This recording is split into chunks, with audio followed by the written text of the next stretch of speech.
Since finishing Melbourne Ironman, there's just been a burning desire to do another Ironman. I feel like there's always been that asterisk next to my time and the race for me, and I've got to go again. And there's no better time than now to have another go. Ironman Cairns it is, all locked in, and the training's begun, and yeah, I'm ready to have another crack.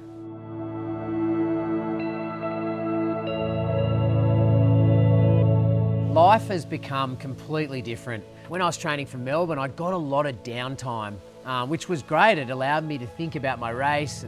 Every training session, day in, day out, I had time to think about it and plan it, but now I just feel like all the other stuff never ends, and it doesn't. It's actually, I think it's kind of more exciting because you've just got to become a really good multitasker, and you've just got to take each hurdle as it comes without having someone, you know, like my wife, like my family around me to support me through it. There's no way I'd probably even get to the start line.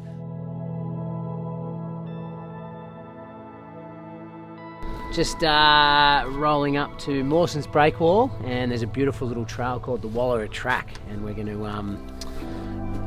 go and do a little hike.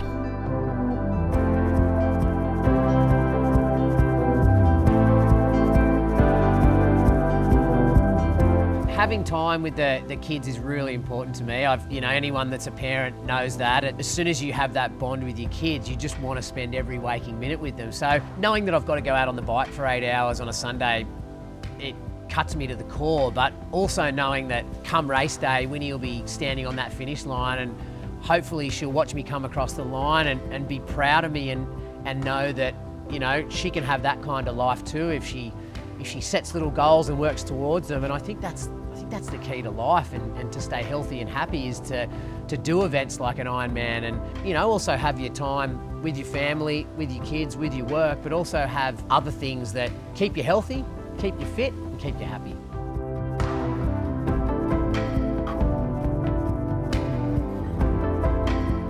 He's a fantastic father, to be honest. He's very hands-on. He has way more energy than I do. You know, he gets up at 3, 4 o'clock in the morning sometimes to do.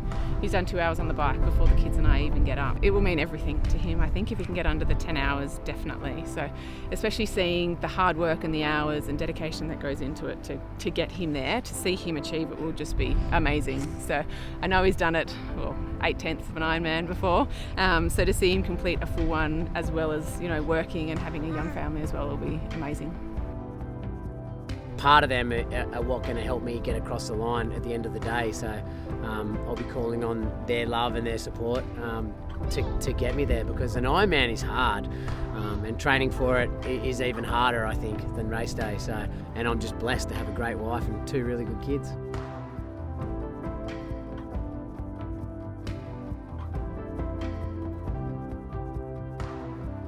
If I could train 6 times a day, I would. I absolutely love it. I don't know if that stems from me being an overweight teenager and then suddenly finding running and having all these endorphins and getting all those great feels that comes with exercise, but I guess it's my form of meditation. It's getting my heart rate up, and it's, I don't know, I think maybe I'm addicted to all those beautiful natural drugs that come with training.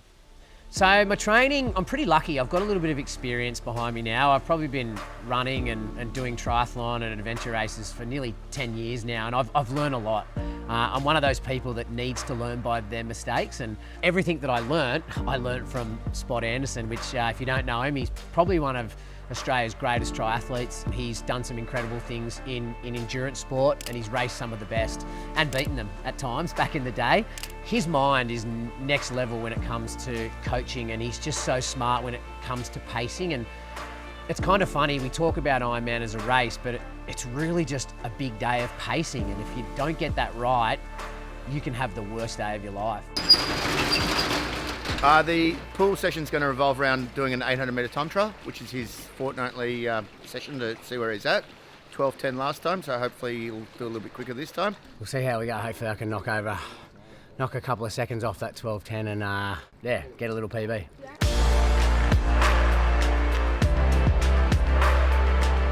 The stroke rate is starting to slow down. We've got to get the arms going. Come on, arms! Get the arms going.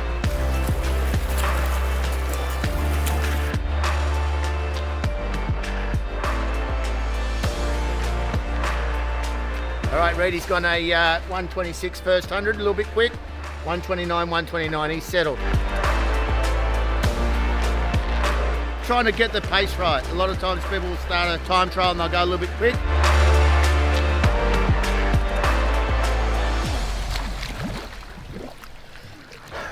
Oh, that was horrible.